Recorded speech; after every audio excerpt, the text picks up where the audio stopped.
Oui, réalisons combien nous nous éloignons de ce monde, tandis que nous avançons avec Dieu. Combien le monde nous devient lointain. C'est l'action de la vie. Cela nous crée des difficultés, mais il ne peut en être autrement. La loi de l'esprit de vie élargit de plus en plus la brèche qui s'est faite entre nous et le monde, et cette vie d'ici-bas.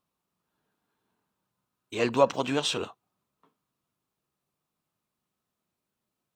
Elle nous en fait inévitablement sortir. Et naturellement, lorsque nous sommes dans cette position, sur quoi pouvons-nous compter? Quel appui avons-nous autre que Dieu seul? Il est devenu notre vie, notre ressource. Les plaisirs du monde se sont retirés et il est devenu, lui, notre plaisir.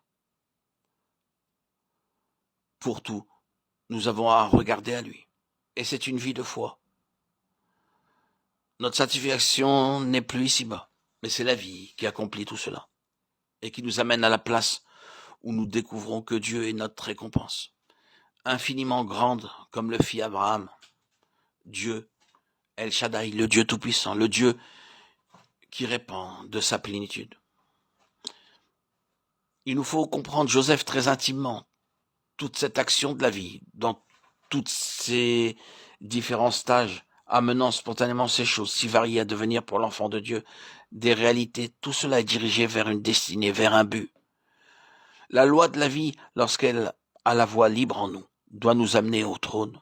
Elle doit aboutir au trône pour que nous régnions avec lui. Par la souffrance, par l'humiliation, par l'abaissement. C'est le chemin de cette vie, le chemin qui nous conduit au trône. C'est ce que représente Joseph. Remarquons que Joseph avait une place très particulière dans l'affection de son père. Il est bon de reconnaître cela avant de commencer à relever les épreuves de Joseph. L'Éternel châtie celui qu'il aime, et Satan conteste toujours cela. Lorsque nous sommes dans les difficultés, dans les souffrances, dans les humiliations, dans les détresses, il y a toujours une voix qui vient murmurer à notre oreille et nous dire que le Seigneur ne nous aime pas.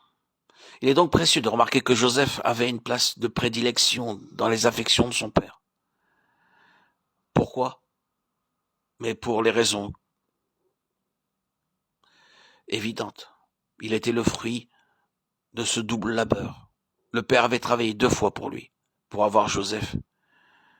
Il en avait coûté beaucoup à son père.